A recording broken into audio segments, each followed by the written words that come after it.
Hello, you wonderful human. How are you doing?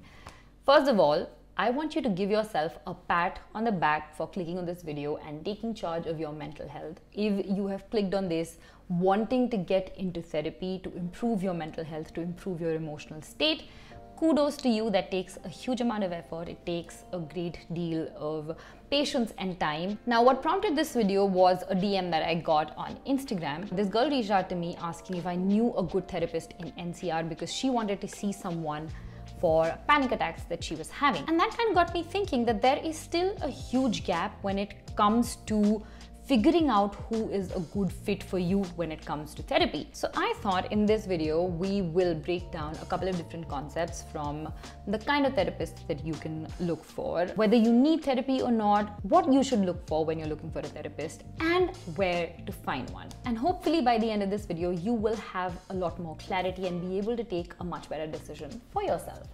Let's go.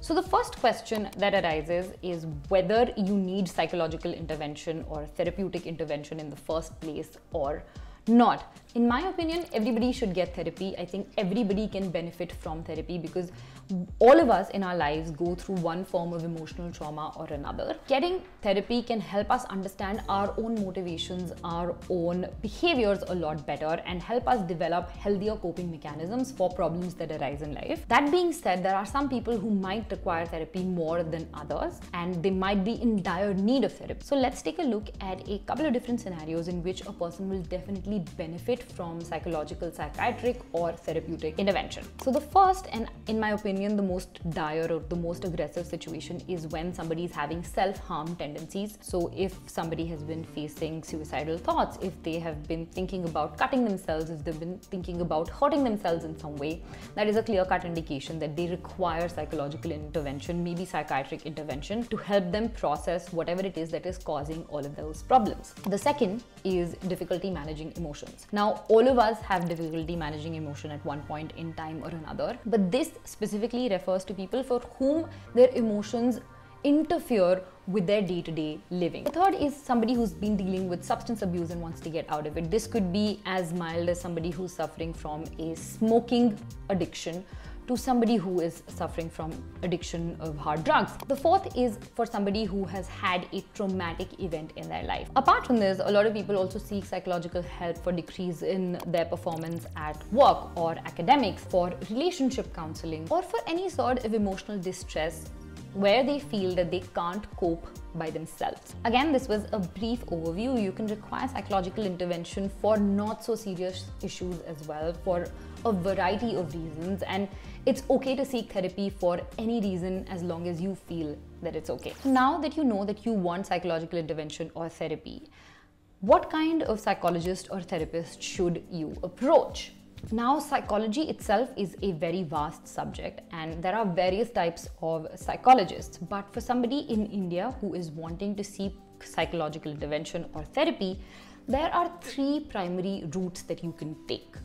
The first is going through the medical route and consulting a psychiatrist. So a psychiatrist is a medical professional. They've done their MBBS and then they have chosen to branch into the field that overlaps with mental health, brain, psychology, etc. They are the ones that are allowed to prescribe medicines for mental health disorders. So for anybody who's facing a mental health disorder, such as depression, anxiety, schizophrenia, ADHD, etc., the route that they usually take is going through a psychiatrist. Now, moving to psychologists, in India, primarily you will find two types of practicing psychologists. One of them is clinical psychologists and the other one is counseling psychologists. Clinical psychologists actually work with a broad range of psychopathological issues with mental disorders and have had training dealing with patients in this area. So clinical psychologists actually work in tandem with psychiatrists to give those with mental health disorders like depression, anxiety, schizophrenia, the best kind of care. And those are the patients that they primarily deal with.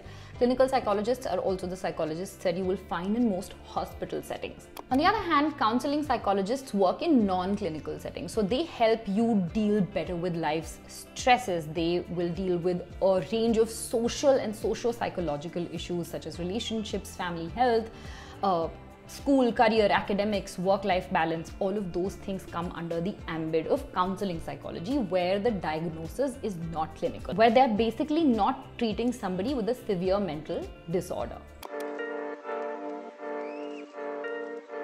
It's very important to remember that when you're trying to get psychological intervention, it is very, very important that you are super comfortable with whoever your mental health practitioner is, whether it's a psychiatrist, clinical psychologist, or a counseling psychologist.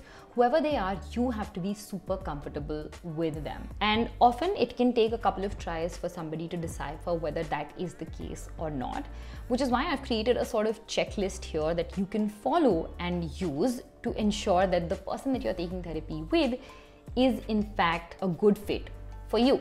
So the first thing that you want to do is get super specific in terms of the kind of therapist that you want to choose. Clinical counseling sab hata do. By specificity here, I mean you want to consider the gender, the age, the cultural or the ethnic background of your psychologist, because these are the things that will have a massive impact on whether the psychologist is a good fit for you or not. So let's say you are a 30-something guy who has just moved to Mumbai for a well-paying job. It's super stressful, and that is what is causing a lot of stress in your life, and you want to seek therapy regarding the same.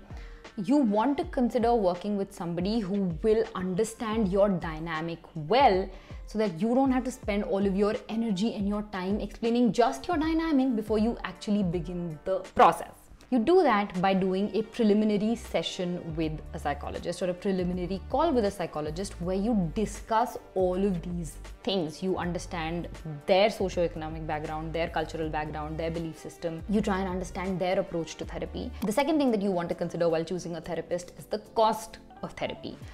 Therapy can get pretty expensive. In India, it ranges from somewhere between 800 bucks an hour to 3,000 bucks an hour, which is like 800 rupees to 3,000 rupees per hour. If you're somebody who is struggling to make ends meet and you really want to invest in therapy, there are several options that you can take, several low-cost options as well that you can take. A couple of online platforms have also come up. I will link them in the description box so that you have access to them. The other thing that you can do is approach government hospitals, free clinics, or clinics that are run by psychological institutes and universities. Now, a lot of these places offer therapy for absolutely free, but that means that there are a lot of needier people in line before you can actually get your chance, which can also mean that it might be really long before you're able to access the medical professional. It also sometimes can interfere with the quality of therapy because you are not very sure of the actual therapist that you're going to get. You don't have the freedom of choice when you're going with a route like this. But if you're in absolutely dire need and you don't have the funds, this is genuinely a good option. The third thing that you want to consider is whether your therapist is with a network or out of network. A network-based therapist is somebody who works with a platform like BetterHelp, where all of these therapists are existing online in that ecosystem, and you can go pick one and choose to seek online therapy from them. There are Indian platforms as well that do that. The benefits of approaching a psychologist on a network is that it's often lower in cost than a traditional therapy session would cost you. It is also more reliable in terms of a lot of people have already approached this, and so you can get a sense of rating and reviews to understand who is working better for you before you even get on the call with them. But because these are lesser paying, a lot of the people who join are beginners or people who are just starting out, even though they might have all of the qualifications required. So if you're on a budget, this is a great option that you can look at. I'll list the networks that are available in India down below, as well as ones that are international but can be accessed by anybody across the world. On the other hand, out-of-network therapists or psychologists are people with private practices, and again, they are more expensive, but this means their care is more specialized. It's more tuned to exactly what you need. So if you do have the bandwidth, if you do have the financial bandwidth, I would suggest going and taking this route because it might be a lot more beneficial for you in the long term. Hey, editing Adete here.